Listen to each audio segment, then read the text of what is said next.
برنامه سیاسی و تحلیلی دیدگاه. حمد و ثنا بر خدای پاک را و درود و رحمت بر پیشوای امت معلم بشریت محمد مصطفی صلی الله علیه و سلم. سلام و درود با یکایک شما تماشاگران عزیز گرامی. شکر پروردگار کریم منان که باز به دیدار هم رسیدیم. شکر پروردگار که باز به ما نعمت سلامتی را دوباره ارزانی داد. شکر پروردگار که امروز باز با هم صحبت میکنیم.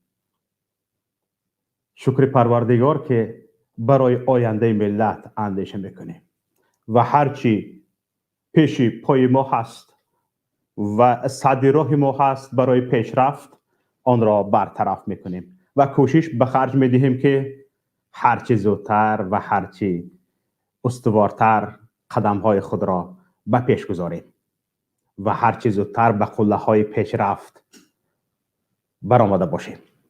تماشاگران عزیز، یک شما را به برنامه دیدگاه خوش آمدید میگویم. شوکت محمد در خدمتتان هستم. امروز ما در برنامه امروزه دو حکومت را انقدرش یک گروه دهشت افکن و یک حکومت را با هم قیاس میکنیم که کدام از اینها دهشت افکنتر است. حکومت امامعلی رحمان در تاجیکستان دهشت افکنتر است یا طالبان؟ این گونه پرسش تماشاگران عزیز چند پیش از جانب رهبر رادیوی آزادی شده بود. این پرسش که بخش تاجیکی رادیوی آزادی مطرح کرده بود، فیغان طرفداران حکومت تاجیکستان به خصوص فرمه جواب را که وظیفه و مسئولیتش عیناً واکنش کردن به یک چنین حقیقت گویی هاست به فلک برآورد.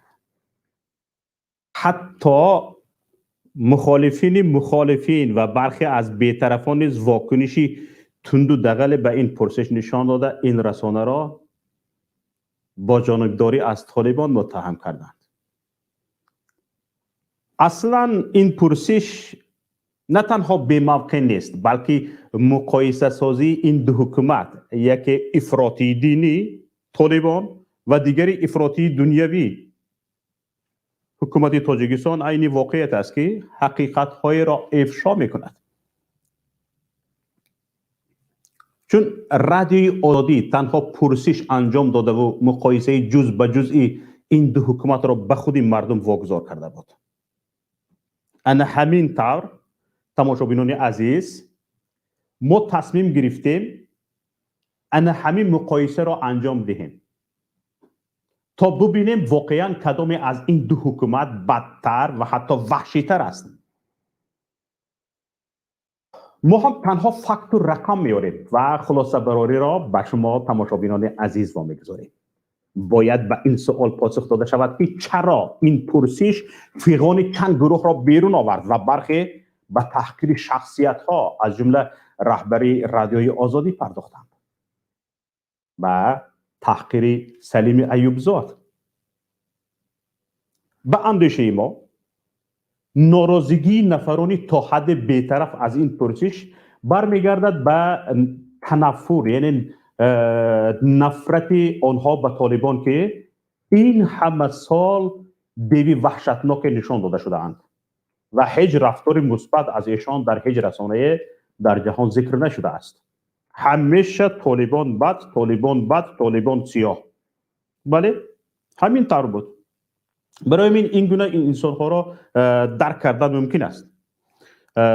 طبیعی است که چنین ترغیبات نفران احساسی را زیر تاثیر خود قرار می دهد. فرم جواب بدون فرمان به هیچ نوشته واکنش نمی کند، چی رسد به فیغان که داد و فریادشان برآمد. وقتی به آنها فرمانی نره زدن و داد و فیغان کشیدن داده شده، معلوم می شود که مدیران فرما از این پرسش سخت ناراحت شده و خواب و خوراکشان را گم کردند. حتی بعضیشان نامشان را فراموش کردگی. نام خودشان را نمیدانند. در شبکه‌های اجتماعی میپرسی نام چی است؟ نام کیم کدام حیوان را میگیرند، صورت‌های حیوان را میمانند، به جای کله خودشان کله حیوان، کله موش، گربه، خر، سگ، شیر، پلنگ.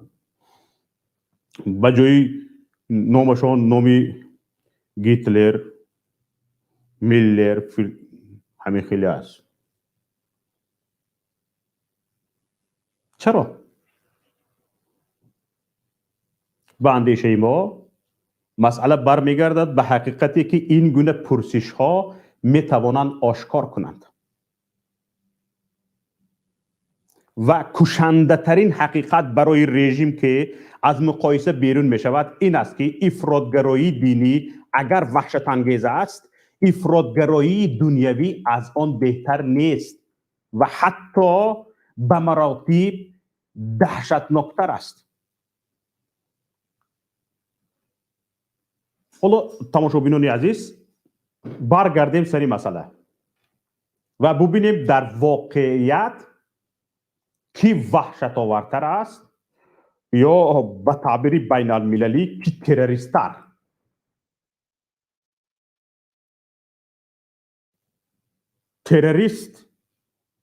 تروریست سخت امامعلی رحمان با کماندش است یا اینکه طالبان بدتر است در تروریسم یا امامعلی رحمان؟ بیاید تماشابینان عزیز کوشش میکنیم در بیشتری مسائل رژیم امامعلی رحمان را با حکومتی قبلی طالبان مقایسه کنیم، چون حکومت امروزه طالبان هنوز نو است و همه تکلیفاتش را معلوم نکرده است و از طرف دیگر وعده آزادی های زیاد میدهد.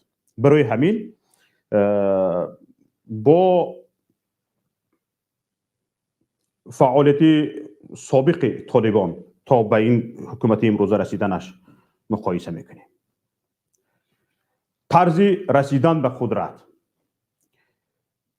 پیش از آن که رفتار این دو حکومت را مقایسه کنیم باید ببینیم کدام با چی راه به قدرت رسیده است. بله، نگاه کنید. گفته می شود طالبان با کمک کشور خارجی به قدرت رسیدند. در این کار پاکستان متهم می شود، یعنی میگن که طالبان را پاکستان ساخته است و گاهی عکس حجت طالبان کشته شده پاسپورت یعنی شناسنامه هم نشر میکنن، میگن که ببینید در افغانستان کشته شده است، این شهروندی پاکستان است. طالبان، افسری طالبان. بسیار خوب. کمتر کسی در جهان به حمایت پاکستان از طالبان شبهه دارد و آن تقریبا چون حقیقتی بی‌بحث قبول شده است. اما حقیقت تر از آن رسیدن رژیم امامعلی رحمان به قدرت توسط کمکی به تعبیر خودش خواجگان خارجی و ارتش بیگانه است.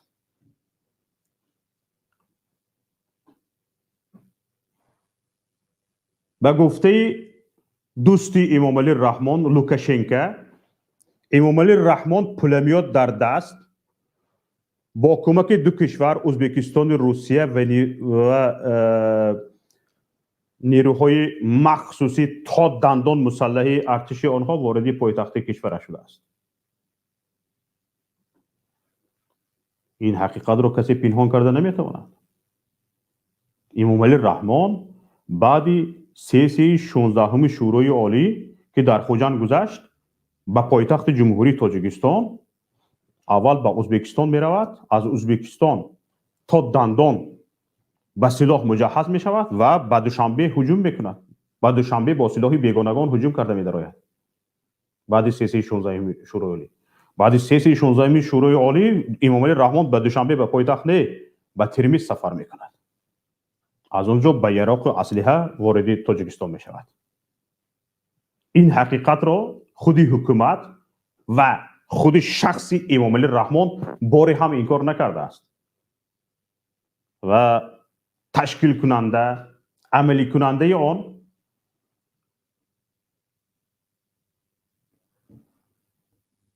سرهنگ کواشکوف در سال 1992. حالا یک بار این کواشکوف زندان شده برآمد. بعد از زندان شده برآمدنش در چند مصاحبهش جزئیات این قصه را نقل کرده است به همه که چگونه امامعلی رحمان واردی با توپ و تفنگ خارجیان وارد دوشنبه شد. ببینید امامعلی رحمان نه تنها با کمک خواجگان خارجیش به حکومت رسید، بلکه سالها از دو خواجه فرمان می‌برد و تنها بعد نزدیک به 10 سال از زیر فرمان یکی از خواجگانش اسلام کریموف بیرون آمد. همینا مرد و خلاص شد. اما حالا یک خواجگیش دیر دوام نکرد و با قرضگیری های هنگفت دوباره زیر فرمان خواجه بزرگتر رفت. اینکه کشور چین یک خواجه کلان دیگر گرفت. حالا اکنون تماشابینان عزیز درباره قتل و کشتار و تروری سراسری، طالبان به کشتارهای بی‌رحمانه و تروری سراسری متهم میشوند. بله، کسانی که طالبان را تنقید میکنند آنها را به قتل نزدیک به 150,000 نفر در 25 سالی فعالیتشان متهم میکنند. در روی خط کشته شدگان افراد غیر نظامی، زنان و حتی کودکان هم حضور دارند که در نتیجه ترکش های سازمان داده حرکت طالبان جان خود را از دست دادند. ببینید تماشابینان عزیز، رقم قربانی ها جالب است. عیناً همان مقداری که در جنگ شهروندی تاجیکستان کشته شدند، یعنی 150,000 نفر. این کشتار و ترورها با وارد شدن امامعلی رحمان به دوشنبه و گرفتن قدرت به دست شروع شده است. تا زمانی که امامعلی رحمان با تانک و توپ خارجی ها به دوشنبه وارد نشد، کشته شدگان به قتل رسیدگان حدود چند صد نفر بودند. درست است، باید اقرار شد قسمتی از این کشته شدگان البته از دست نیروهای مخالفین هم هستند، اما شماری آنها از خلاصه تمام کتاب‌های معتبر و مستندی نوشته شده 10% هم نیست. 10% هم نیست. حالا تبلیغات رژیم امامعلی رحمان هم که در مرگ این 150,000 نفر مخالفین را گناهکار میکند، هرگز نمیگوید که مخالفین کشته‌اند. خیلی کرده میدونید، میگوید که اینها در نتیجه جنگ کشته شدند که مخالفین گناهکاری شروع شدن جنگ بودند. این خیلی پیچونده میگوید. حالا ببینید محیدین کبیری رهبر امروزه مخالفین هم کشته شدن برخی از این شمار از دست نیروهای مخالفین را انکار نمی کند، اما میگوید که من در یک صحبتش شنیدم شماری از جانب مخالفین کشته شده بسیار کوچک است. وقتی که به سویت تیر کشیده آمدن با تانک توپ تفنگ خارجی ها به سویت سلاح کشیدن، تو که دست پیشی بر نمی ایستی یا سری خم نمی ایستی؟ پیش تو به جنگ آمدن حلوا تقسیم کنی نه؟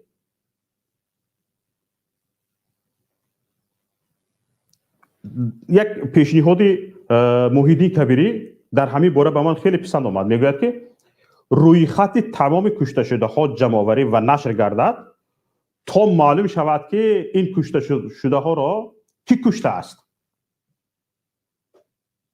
حالا در همین باره 150,000 نفر کشته شدن، 150,000 نفر کشته شدن.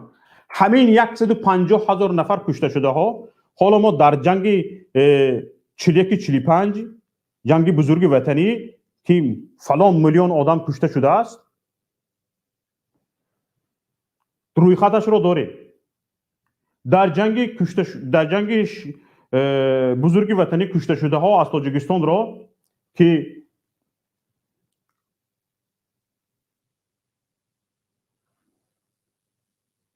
آنها در جنگ های ضد فاشیستی اشتراک کردن، روی خطش رو داریم. تاجیکستان روی خطش رو داره.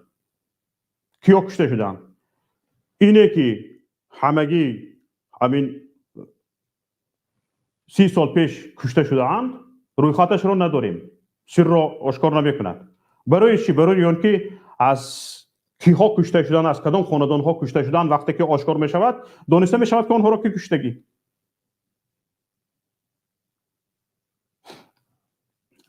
مالین کشتار و ترور های رژیم امامعلی رحمان با این 150,000 نفر تمام نمی شود. تماشاگران عزیز، این رژیم در 30 سال سر قدرت بودنش هزاران نفر دیگر را با ترورهای تنها در بازداشتگاه ها، زندان ها، ارتش و حتی خارج از کشور کشته است.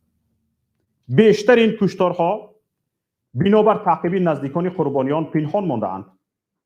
میکشند، نزدیکانش را میگن که این سیر فاش نشود. میکشند، میگن که در همین نیمه شب برده گورونید، صندوق مرده را نکشوید، من است کشودن، کفن را نکشوید، من است. میکشند، در نیمه شب میگن که همین حاضر برده گور میکنید، تمام تا سحر نمیمونید. اما باید این حکومت دانسته ماند که حتما روز فرا خواهد رسید که این روی خط ترتیب داده می شود، که ها را این رژیم کشته است، که ها را ترور کرده است. این روی خط ترتیب داده می شود و واقعیت روی آب می براید. اکنون تماشاگران عزیز، یک مسئله مهم دیگر، نقضی حقوق زنان. حالا تمام جهان همین خیل یکی از اتهاماتی که به طالبان زده می شود نقضی حقوق زنان است. حقوق زنان از جانب طالبان در افغانستان پایمال می شود. طالبان در حکومت قبلشان زنان را از رفتن به کارگاه ها منع کردند، مکتب های دخترانه را بستند، خارج شدن زن از خانه بدون محرم و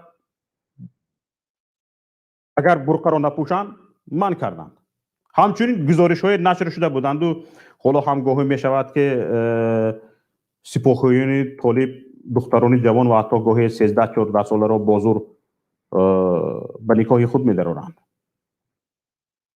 حالا ببینید امروزها چی؟ حکومت نوی طالبان وعده داده است که هیچ یک از این مانع‌گذاری ها برای زنان تکرار نخواهد شد.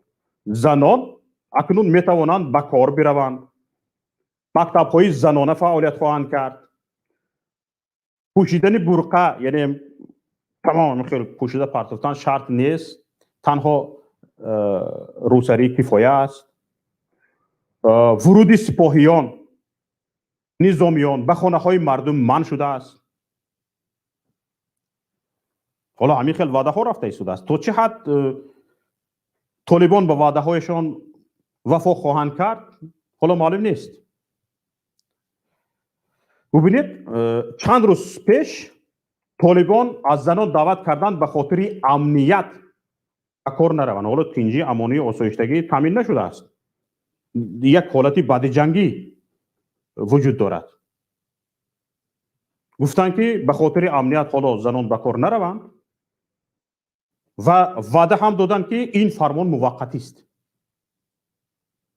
اکنون ببینید آیا وضع زن و حقوق زن در تاجیکستان که حکومتش همیشه از بلند برداشتن جایگاه زن حرف میزند بهتر است؟ حالا من بعضی فکرهایم را میگویم تماشاگران عزیز، از شما نیز میپرسم به این سوال جواب را. آماده باشید، با اشتراک در برنامه آماده باشید. حالا من فکرم را در این باره میگویم، شما نیز آماده شوید، از شما نیز در این باره خواهیم پرسید. درست است که در تاجیکستان نه تنها زنها از مشغولیت منع نشده‌اند، بله کار میکنند. دختران از مکتب منع نمیشوند، مکتب میروند. زنها را کسی از به کوچه برآمدن باز نمیدارد، منع نمیکند. بلکه اگر منع کنی جوابگری جنایتی دارد. بله اکنون اگر طالبان قسمتی از حقوقهای زنان را محدود کرده است، رژیم امامعلی رحمان قسمت دیگرش را با همان خشونت و تندی منع کرده و تعقیب میکند. همان گونه که در حکومت قبلی طالبان زنها حق رفتن به کوچه را بدون محرم نداشتند، زنهای تاجیک هم ندارند. مگر اینکه سطرشان را بدر کنند. در کوچه به سطر قفقت در تاجیکستان ابلغ دختران هم مجبورند به مکتب روند، اما باید از حق کنستیتوسیونی خود انتخاب لباس صرف نظر میکنند. باید این را کنند. زنهای سطرپوش تاجیکستان نه تنها حق کار کردن بلکه حق داخل شدن به اداره ها را ندارند. در اداره ها نوشته مانده است با سطر و حجاب در آمدن قطعی منع است. نادرست میگویم؟ در اداره ها، کارخانه های دولتی، مؤسسه های دولتی، مرکز های ماموری نوشته مانده است با سطر و حجاب در آمدن منع است. در کوچه در بازار ابلغ میکنند سطر و حجاب داران را. اگر افسران طالب دختران جوان را به نکاح خود درآورده بودند، افسران و منصبداران رژیم امامعلی رحمان سر از پسر گونگش تا میلیسه و امنیتی های قطاری صدها دختران نابالغ را تجاوز کردند. در همین باره نخوندید؟ در همین باره نمیدانید؟ گریه و ناله مادران و چندین معلومات هایی که در رسانه ها پخش شدن نخوندید؟ نشنیدید؟ شنیدیم، خوندیم. حتی اینها بین هم لاف میزدند که کدام از آنها چند دختری 14-15 ساله را تجاوز کرده است، کی زیادتر تجاوز کرده است. چی فرق دارن اینها از طالبان؟ کدامش بدتر است؟ او به نکاح مسلمانی میگرفته است، اینها رفته تجاوز میکردند، زنا میکردند. کدامش بدتر است؟ ببینید کدامش وحشت‌افکن‌تر است، کدامش وحشی تر است. حالا ببینید برخورد امروزه طالبان با مخالفانشان و برخورد امروزه حکومت تاجیکستان با مخالفانش. از اعتراض های جامعه جهانی چی به حکومت قبلی طالبان و چی به همون مجاهدانش در مکان جنگ تا به نزدیکی این بود که با مخالفین برخوردی خشونت آمیز میکنند و برخی ها را بدون حکم دادگاه به قتل میرسانند. همچنین از ترور شخصیت مخالفین و گاهی از قتل اسیران سخن می رود. در رسانه ها خوانده شدیم که طالبان همین کار را میکردند. حالا طالبان سر قدرت آمدند، چندین 10 ساله 15 ساله ویدیوهایشان را سر کی را بریده ایستادند و کی را سانسور کرده ایستادند و کی را چوب زده ایستادند، نشر کرده ایستادند.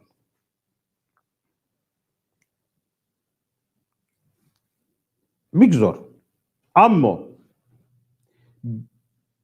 بدون استحاله میتوان گفت که برخورد رژیم امامعلی رحمان با مخالفانش به مراتب خشن‌تر از برخورد طالبان است. با حال هیچ یک مخالف رژیم امامعلی رحمان آسوده نمانده است. یا کشته شدگی مثل سید عبدالله نوری، محمد شریفی مداده، زهر داده کشتن، آتخان لطیفی، عمرعلی قوتوف و صدها تن دیگر، یا ناپدید شدگی، گم شدگی مثل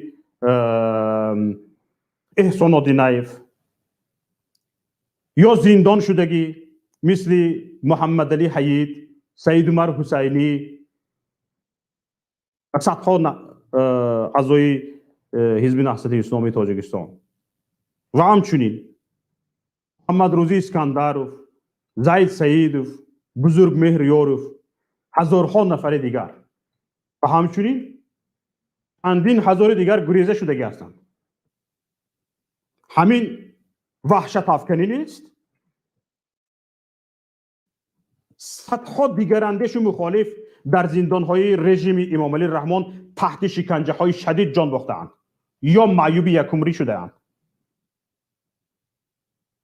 ببینید، دقت تماشاگران عزیز، حکومت تاجیکستان تمام اموال مخالفانش را سر از زید سعید و موحدی کبیری تا فعالان شهروندی مصادره کرده است و تا حال به این کارش ادامه میدهد. حتی میگوید در کجا مخالفین اموال پنهانی دارند، در کجا به نام خویش تبارش کردگی است، به نام یگان نفر دیگر کردگی است، چی است گفته میگردند که مصادره کردگی‌اند. در آخرین او بخشیده به 30 سالگی استقلالیت هم هیچ یک از محبوسان سیاسی و دینی، دو ملاها، کسانی که علمای دین بودند زندانی شدند، نخبگان سیاسی که در زندان هستند، زندانیان سیاسی به او شامل نشدند. خوب ببینید حکومت نوی طالبان اوفی سراسری اعلان کرد و گفت که حتی آنهایی که علیهش جنگیده اند یا با امریکا همکار بوده و کمک کرده اند بخشیده می شوند. ببینید همینجا از مسئولی تکنیکی خواهش میکنم در یک نواری که در شبکه‌های اجتماعی پخش شده است خانه مارشال عبدالرشید دوستم دیده می شود که جنگیان طالبان از آن حمایت میکنند و حتی ماهی‌های حوض دوستم را خوراک میدهند. 200 نفر کماندان این گروهی 200 نفره میگوید که جنگیان حق دست رساندن به اموال یا در آنجا استقامت کردن رو ندارند در خانه دوستم، چون این مال شخصی است. حالا ببینید همین نوار برای تبلیغ است یا واقعیت دارد یا برای به دست آوردن دلی دوستم این رو کرده اند یا واقعا سیاستشون تغییر کرده است به ما معلوم نیست. اما این که خانه یکی از دشمنان فراریشان را تصرف نکردند و نگاهبین میکنند واقعیت است. بیایید با هم ببینیم.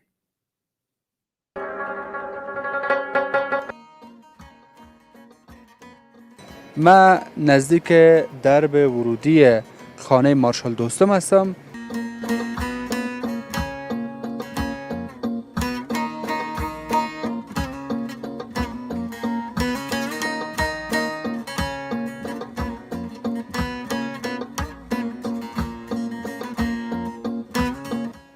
من حیث خیلی شما نزدیک بیاین دیگر کدامتون بازگفت میزنین که بزنین. من حیث یک عضو امارت این خانه اگر من سوال بکنم که این خانه مارشال دوستم بود یا خانه مارشال دوستم است؟ حالا است؟ بله فعلا هم کسی از خود مارشال دوستم هست. بخاطر از دید شما هم از زفت و گپا خونه نیست؟ گپا نیست اصلا. خانه کسی که مثلا خانه شخصی داره هر کسی که از اعضای افغانستان هست خانه شخصی داره، او از خانه از خودش هسته کدام معنی. یعنی شما هیچ چیز از جایش به جای نه به جای نمیکنیم، مثلا نکردیم هم نمیکنیم. خب تشکر. میتونیم بریم داخل؟ گفتن میریم. این سالن دو طرف بزرگیش هست، این طرف هم مقبولیش هست و یک گشت بکنیم اینجا باز پس بیاییم. خوب است؟ بیاین کمی سالن رو ببینیم. این سالن خیلی مقبول هم جور کردن و اینجا هم عکسایشم تا هنوز غرض نگرفته. نه کسی گپ نزده، هیچ کس اجازه هم نداره. کسی اجازه نداره که عکس برداری بودن متهم میکنن، لیکن عکس‌های دوستم در جایش شده است، هیچ کس نرسیده است. شورش بده. فعلا نمیتونه میباشه. خب شما به این رقم تا هنوز غرض نگرفتین؟ نه غرض نگرفتیم. و خود تاپی یا لوگوی حزب جنبش ملی افغانستان و تلویزیونشان هم خوب تلویزیون کلان است. این چوکیایشان است. نشست و چی میکرد؟ جلسه برگزار میکرد داخل سالن. الحمدلله اجازه هیچ کدام کار در اینجا داده نشده که و هیچ شی شخصیش کس دست نمیشه از طرف امارت.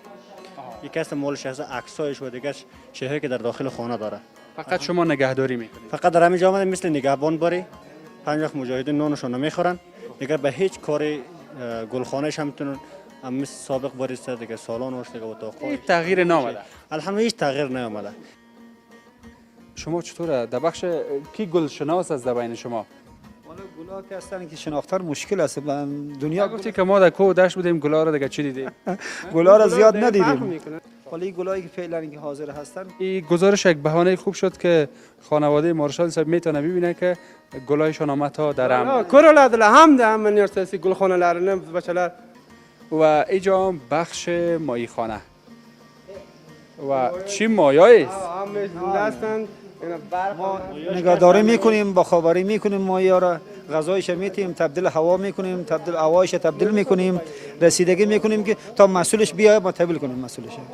این داخل خانه ایش هستن که حرامسرا کسی اجازه نیست که داخل بره، همه چیز امن. این دربند و داخل خانه شخصیش جایی که خواب میرود کسی تا به حال ندارمدش و نمیدونه است که در آنجا چی است. حتی شما هم نمیرین؟ محرم شخصی است. نه نمیرن، بند هستن، اجازه نیستن. این میمخانه هاشن چی هاشن و مجاهدین همینجا نانش میخورن، همینجا استراحتش میکنن. بله بله. داخل هم بره. اما محرم شخصی میدونن از جای خواب بیچاره افسر رو میگیرن میبرن ابلاغ میکنن. همین حکومت تاجیکستان است. در ما محرم شخصی میدوند. گرفتن خانه‌اش را. یک نفری که این هیبت و حشمت رو بینید چگونه با کدام پول با کدام مبلغ این گونه خانه بنا کرده است حالا انیق نیست، لیکن حکومت رو گرفتن همچون امانتدار نگاه داشته ایستادن. شنیدید میگن که تا صاحبش بیاید صاحبی کنه. تا همون حالت ما امانتدار هستیم و محرم شخصیش ندار اومدیم، وارد نشدیم، در آنجا چی هست نمیدونیم. اما اکنون اینها حکومت رژیم امامعلی رحمان وقتی که زید سیدوف را بدون هیچ جرمی پشت پنجره زندان کردن، با اهلش چه مناسبت کردن؟ خانه خودش همه چیز چور بیزنس هایش را همش را غصب کردن، از آن خود کردن، گرفتن پول مالش را، همه بیزنس هایش را از آن خود کردن گرفتن. اینها حتی به خانه پدرش، به خانه برادر و خواهرانش چشم الا کردن. حکومت تاجیکستان یک بار ببینید. نزدیکان صاحبکار زندانی زید سیدوف را قراری اخیر دادگاه در مورد مصادره مال و ملکشان در اساس پرونده صاحبکار زندانی نگران کرده است و آن را پایمال نمودن حقوق خویش می‌دانند. چند روز قبل اجرا کنندگان امر دادگاه شهر دوشنبه به منزل زیستی آنها آمده طلب کردند که بر اساس حکم دادگاه در مورد مصادره مال و ملک زید سیدوف خانه‌های خود را خالی کنند. 8:30 شب همین خانه قیره و از کن این زنها چند چی کن که ایش کیه بخوای یک خط دادن. ما پگاهی سود رفتیم گفتیم با کدام اساس با چی کاره؟ گفتن که شما همین چی برای خانه هاتون مصادره خانه ها هست. ما گفتم در اون زمانی که بود قطعی من لای دیوال نکردی، قطعی من یگون مردی کاری کردی نبودی، من ایرا خودم توقع من ایرا محنت کردیم خانه چی کردم. خیلی گفت ما را پیرکز گفتیم پیرکز که آخه پیرکز شما اگر غارت کردی باشید خیلی بگین که ما برای غارت کنی هستیم. یکی اگر یگان مثال بگیریم کارهای دیگه باشه خیلی ما را آگاه کنین. در این منزل انقریب 20 نفر زندگی میکنند. صاحبان آن نگرانند که خانه اشان را گیرند آنها در کوچه میمانند. اعضای این خانواده میگویند موافق قانونگذاری خانه در صورت غیر قانونی از خود کرده شدن مصادره می شود. پیوندان یکی از برادران دیگر زید سیدوف هم از گرفتن آگاهی نامه از جانب سود اجراچیان ناحیه شاه منصور خبر دادند. آنها میگویند از این آگاهی نامه خیلی به تعجب افتادند، زیرا خانه سالهای 1977 از جانب پدر زید سیدوف خریده شده است و آن وقت زید سیدوف در مکتب میانه تحصیل میکرد. سببش اکم تمام یگان وینه ای خیلی بگیریم خانه را پدرم گرفتگیه کو خانه را پدرم خریدگیه ای دا اکم یگان وینه ویم نداره. باشندگان این خانه میگویند طبق ماده 57 کودکس جنایی باید تنها مالکیت محکوم شده به فایده دولت مصادره شود. بندی سیوم این ماده به گفته آنها مصادره مال و ملکی برای محکوم شده یا شخصانی در تأمیناتش بوده ضرور را منع میکند. حالا آنها امید دارند که مقامات کودکان نابالغ آنها را به نظر میگیرد که زیاده از 20 نفر هستند. ما صاحب 7 فرزندم. ما 20 سال شده همین خانه زندگی میکنیم. ما 4 عائله ایم در همین خانه. در همین خانه خسروشنا من 4 عائله هسته. مثال من به 7 فرزندم. من خانه ها زینه دارم که مثال مستقلانه زندگی کنم. فهمید؟ انکنون بگویید که وحشت افکن، دهشت افکن، وحشی تر کی است؟ حکومت طالبان است یا حکومت امامعلی رحمان؟ فهمیده ایستادید؟ حالا انکنون بیاید من دلم رو خالی کنم تماشابینان عزیز. بله بله. چون که تماشابینان عزیز اینجا من بسیار چیز را گفتنی هستم. درست است که طالبان وحشت افکن است، دهشت افکن است، دیگر است، تروریست است، اکستریمیست است و کذای دیگر.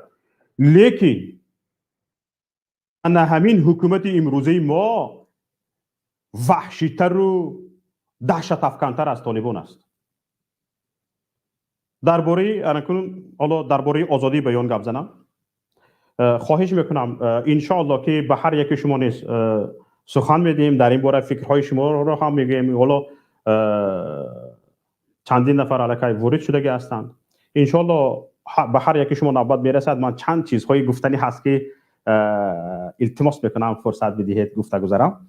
حالا درباره آزادی بیان ببینید، اتهام دیگری که به حکومت قبلی طالبان زده می شود محدود کردن آزادی بیان است. بله، طالبان اون زمان قبل از این دفعه که آمدن سالهای 1996 2000 به فکر من تا 2001 تمام رسانه ها را تحت نظارت شدید گرفته بودند.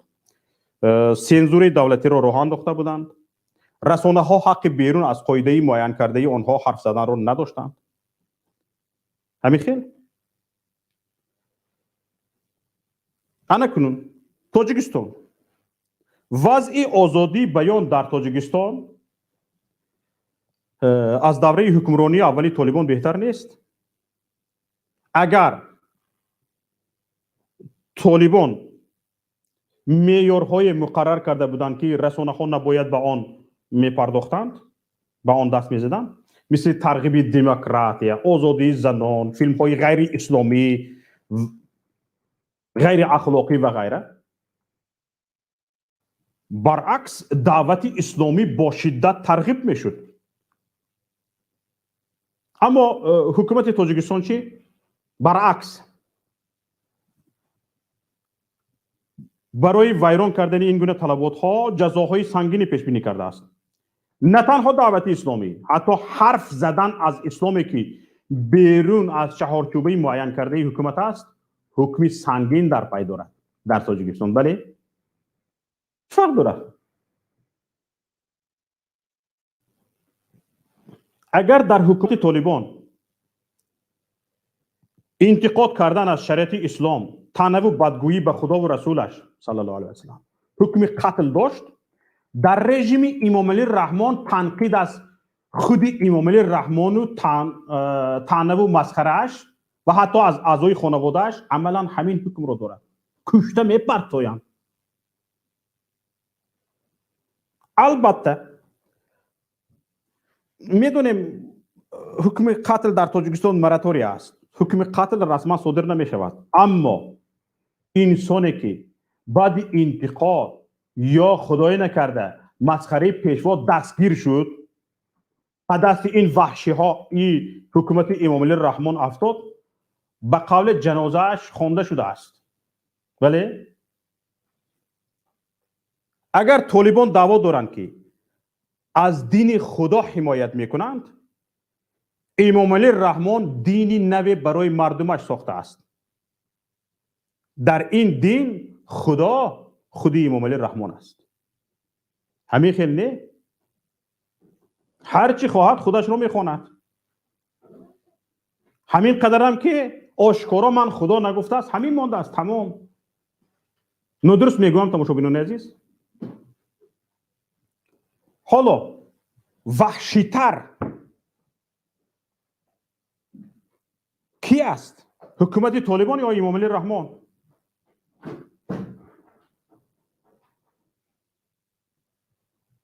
برای همین تماشابینان عزیز حالا نوبت را به شما میدهم. خواهش میکنم وارد شوید و فکر و اندیشه های خود را ابراز کنید و همین سوالی که در موضوع گذاشته شده است، حکومت طالبان وحشت‌افکنتر است یا امامعلی رحمان، خواهش میکنم در این صحبت کنید. حالا یک نفر امین جان میخواهد گپ زنند، بفرمایید. السلام علیکم و رحمت الله و برکاته. و رحمت الله، بفرمایید. برادر جان، از حکومت طالبان از در نمامین مقصد چند آدم کشتند، خلق برآمده گفته سه که مقصد ما اینا قناق آدم مردگی از اینا دکتر و اینا دیگه آدم رو از در نمامین در خانه شون برده ماچ کرده یا چند آدم دیگر از زده با نمیبرد ای ترسی جانشون در گپ زده نمیتونن. همون یکی مقصد دکتری را که زدن با اینا یک روزه از برنامه آزادی هم را نامش فراموش کردم، نامش یا تشکیلاتی کراچی یا برنامه خواهرشه یا چیزیش با رفته با یک کس دیگر زدیم، با یک نامش چی بودم یا فیرمای دیگر کراچی رفته موچ کرده هم خیلی زدیشون، هم خیلی چند 5-10 نفر کراچی کورچه شب شده هم خیلی چی با او فیرما را گناهگار برآوردیم که بوده که او فیرما چی در گواری داشته. من اون را ساز هم برنامه را حیادم رفته گوش کردم یک بار هم که گفتنیم که ای از طالبای وزیره بخدا بهترینه لوبای ژورنالیست از همون گفتی شما وری همون زنها را در نمامین مقصد در خانه بشینین گفتگی اینه که زنها میبروین میگردن سر درنکاشون جمع مقصد اگون چی نیست. یکی از گفتن که مقصد از نامش در بالای پرزیدنت در پیش پرزیدنت پیغمبر صلی الله علیه و سلم اگر تحقیر که ترا نبرات خواند میتا اون او شاعر داد کو براتفی پیغمبر صلی الله علیه و سلم گپ زد یا تحقیر کرد یا شلیپش گفت نمیچیده بلنده یک خوبشیش نمیچیده بلنده بروارد یک کلیت خانهش داد نمیدونم با بعد با جوگایی با یکون چیز دیگه با یکون وظیفه بلند مقصد انا ای طالبان چی؟ طالبان نبرات مقصد هم حکم اسلام آزی اجرا کرده سه مقصد زن در خدا و رسول یک تحقیر که به خدا مقصد یک کارت میکنن که دیگه نبرات دیگه پفتار انا آزی امامعلی را که یک بگو یک نامشی خر گذاشته گفته انا پیشوا گذاشته که تو را که ایمینوی خر پیشوا گفته برده اون مرده که با درجه زدنش کردن در کدام بازاری گفته که ایس بستن پیشوا میزگره اگه اون خر بده بیچاره برای همین گپی گفتگیش همین تشریف بود نمیدونم کی بوده 7-8 سال پیش بود به فکرم در یادم نیسته هم گفتم بدم که برادر جان رحمت کلان السلام علیکم و رحمت الله و برکاته برنامه تون با پیش برین سلامت باشین. سلیم جان بفرمایید.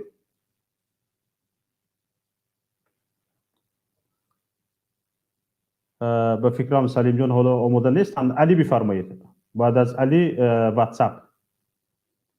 علی بفرمایید.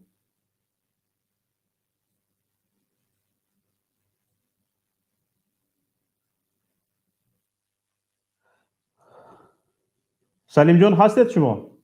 واتساپ رو قبول میکنیم. واتساپ گپ زنید. نفری که از واتساپ زنید. الو سلام علیکم. و علیکم السلام بفرمایید. چقدر شوکت جان شما سازمان سلامتی و خوب باشید. سلامت باشین شما. ما در پخش زنده قرار داریم. بله شما در پخش زنده هستید بفرمایید برادر. امروز نه چیزی شما در باره چی است؟ در باره امروز ما مقایسه کردیم که طالبان وحشت‌افکنتر هستند یا تروریست‌تر هستند یا امامعلی رحمان با حکومتش. با حکومتش چم طالبان چند طالبان در درون خودمان است. بله. امامعلی رحمانов. بله. آنکه مقایسه کنین که شما خلق مقایسه کنین که نمیشه در هفته 16,000 آدم باید برآمده شود. توغری میگن فیلم؟ بله. 16,000 آدم برای هر یک زندانی سر هر یک خانه یک آدم برای همون یک آدم می رود. پراویل برای استریچت کنی. بله. یک آدم را 16,000 آدم میشه. اگر در تایب را 32,000 آدم می شود. بله. اگر ما همه خلق اگر هر خانه سه تایی بریم در قصر چند هزار آدم می شود. بله.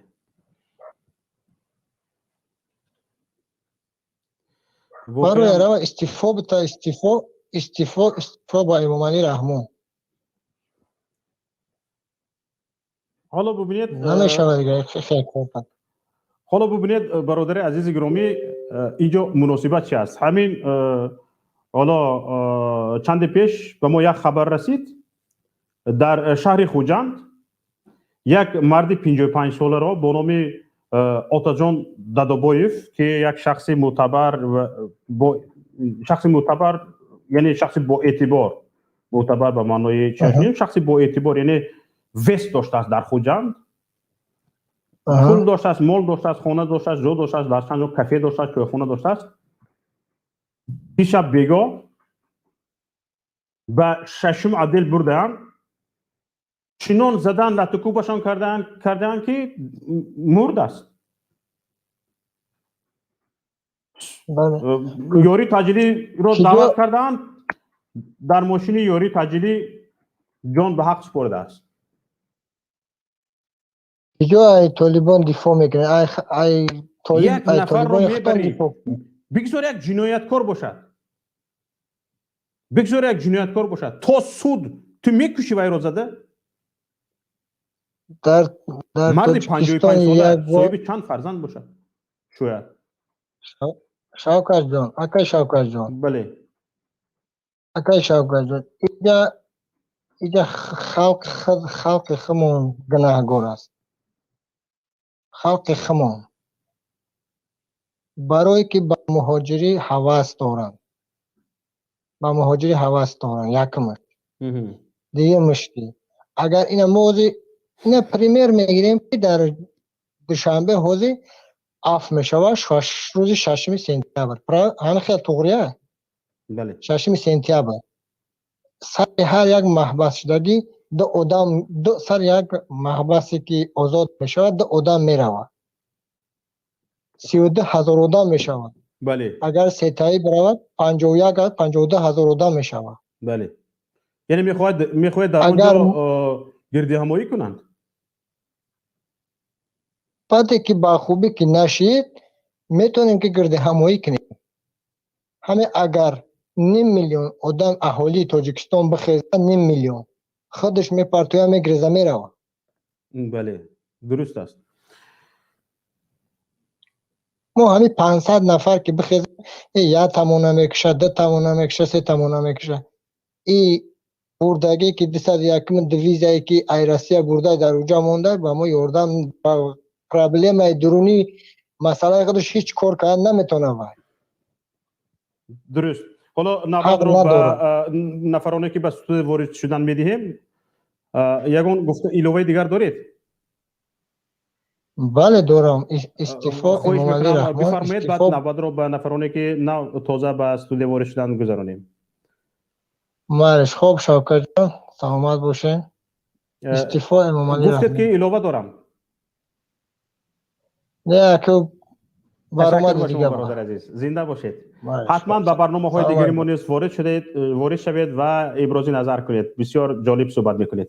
تشکر به شما. رحمان توپک. سلام علیکم. آوازم اومده است؟ آوازتان خوب است. بفرمایید.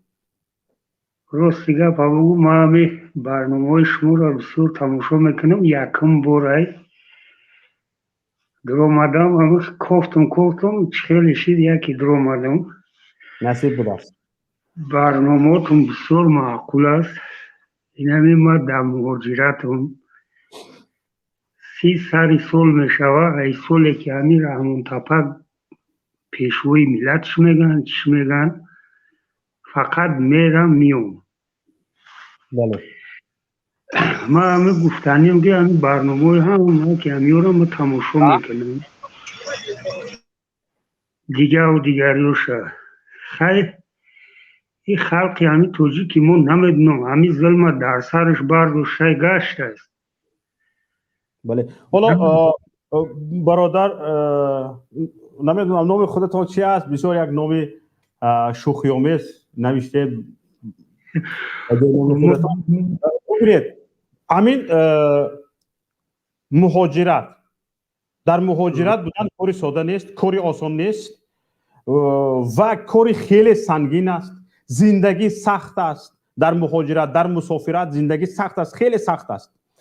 و برای یافتن یک برده نان نفری که به همه این سختی های مهاجرت تن میدهد، این نشانگری آن است که حکومت جمهوری تاجیکستان از این شرایط بد دیده یک کمی خوبتر شرایط رو در تاجیکستان آماده کرده نمیتواند.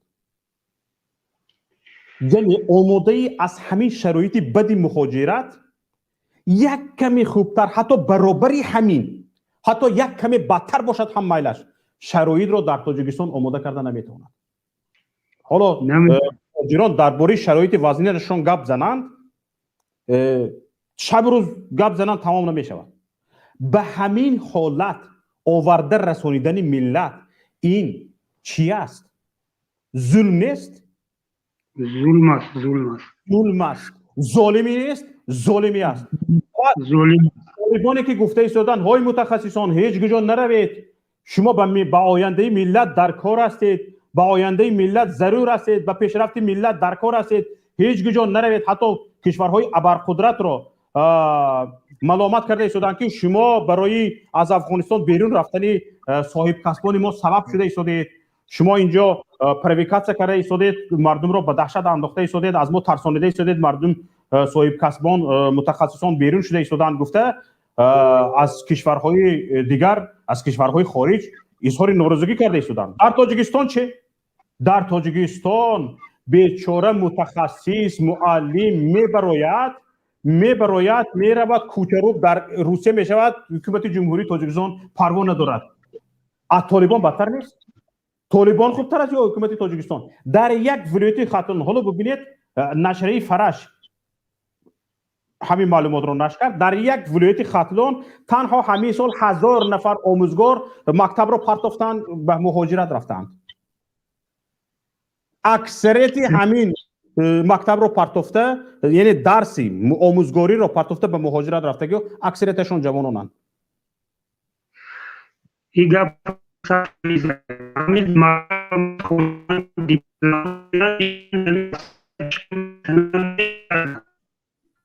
اینمو خوندن اونمو قرص خود نمیدونم بگیم که در همین هوا رفتار کنن میاد چکری کنده کرد سنگستای زون دوره جوانای سوزن خوندگی چکری کنده شده آمد ایستاده است. شاید ملال خاطر تماشابینان شود، یک کمی آوازتان را خوب کنید تا آن وقت ما دیگران را قبول کردن میگیریم. ان شاءالله باز به شما نوبت میدیم. یک زنگ میکروفون ما خوب نیست در شما. یک زنگ از واتساپ قبول کنیم. الو. و علیکم السلام و رحمت الله. اکای شوکت آواز من خوب میاد؟ آوازتون صدایتون خوب است برادر، بفرمایید. سلام به تماشابینان شما، سلام به خلق تاجیک. مردم تاجیک بس که همه استعفا پرسیره. اگر همین تاجیک ببره استعفا پرسکو و امامعلی رحمان وظیفه‌اش برآمدن نیست. همه در کار نفت بروین برآمد کنین، گپی سر گپی همین با همین عمل کنین با خوبتر میشه. چه ما استعفا پرسیره. بله استعفا میگن آخه استعفا یا 5 میلیون آدم استعفا مثلا نقض میدونه که اگر احسان نقض میدونه. بله بسیار خوب برادر عزیز. حالا الیاس را گوش کنیم چی میگفته باشم. الیاس چی میگه در این حرفایی که شنیده شد؟ سوال چی بود؟ من نفهمیدم راستی. سوال ندادم. اینجا چند صحبت هایی شد، چند کسی هایی گفتن، من گپ زدم. فکر شما در این باره چی است یا فکر شخصی خودتون رو دارید؟ نفهمیدم مایستر یک باری که شوکت. برادر عزیز درباره این موضوع فکر شما چی؟ موضوع روز درباره اکای شوکت یک برادر دیگر رو صحبت رو دهید. من یک 5 منیت پس صحبت میکنم. برنامه داخل نکنید ما یک 5 منیت پس بیکار میشم. یوسف بفرمایید. شوکت اکای شوکت موضوع درباره چی؟ برادر عزیز موضوع ما همین است. حکومت امامعلی رحمان تروریست تر است یا طالبان؟ با گفتنی ما که حکومت تاجیکستان بیشتر ای تروریست تر پیش از کردم طالبان گفتنی طالبان چیکار میکنن در وطن خچونه ایشان بگیرن همو وطن خچونه ایشان بگیرن ما با کار نداریم. ما با وطن خمون که وطن ما عودا بدتر ای. بله درست. ظالمی که در وطن ما هست اگر هرچی اگر جنگ هم باشه در افغانستان خیلی ظالمی در افغانستان است. بله وایسیدین چی میگفته باشن؟ وایسیدین علیکم باشم که و علیکم السلام و رحمت. میبخشید من یک گفتنی داشتم که برای همین طالبان چی فرق دارن از حکومت تاجیکستان. بله بفرمایید. میشنید منو؟ هر چی میخواید بفرمایید. من گفتنی بودم که همین حکومت پیش از شوروی اگر مقایسه کنیم با دولت ما پیش از شوروی گویم که شرمنده شید. اگر از دموکراسی حرف زنیم با حکومت حاضره تاجیکستان با فکر من که دموکراتی هم شرمنده شید. اگر با طالبان هم که ممکنه طالبان هم شرمنده کردن یو همین گفتنی داشتم من. زنده باشید سلامت باشید. مردم اجداد کردن کنی گپ زنید.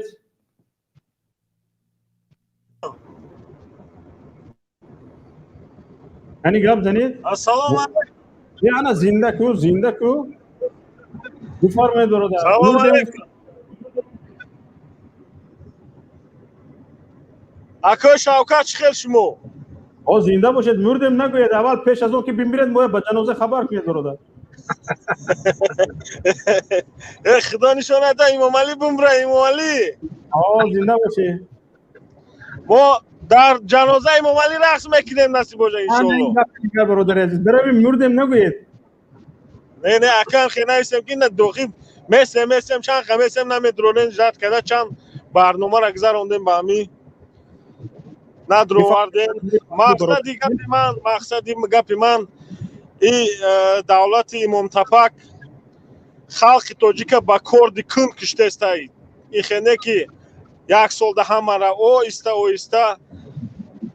با کردی کند عذاب داده کشته است خلق تاجیک. عذابی تدریجی بله عذابی آهسته کردی کند کتی.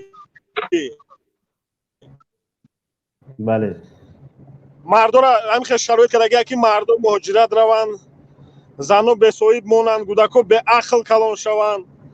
مقصد خلق به عقل کتی اپراولیت کردن آسان، خلق نیم گوشته نیم تشنه کتی آسان. در دو درجه خلق از راه میبرد، از گپی ویا میبرد. در درجه که سر است و در درجه که گوشته است. خلق نیم گوشته نیم تشنه فقط در کنترل امنو. پسترین برده میرسونی به حالت همین گوشنگی حالت پسترین برده میرسونی. در اون حالت یک برده نان دهی هم شکرانه گفته گشتم میگیره. در حالت پست برده میرسونی بعد یک برده نان تو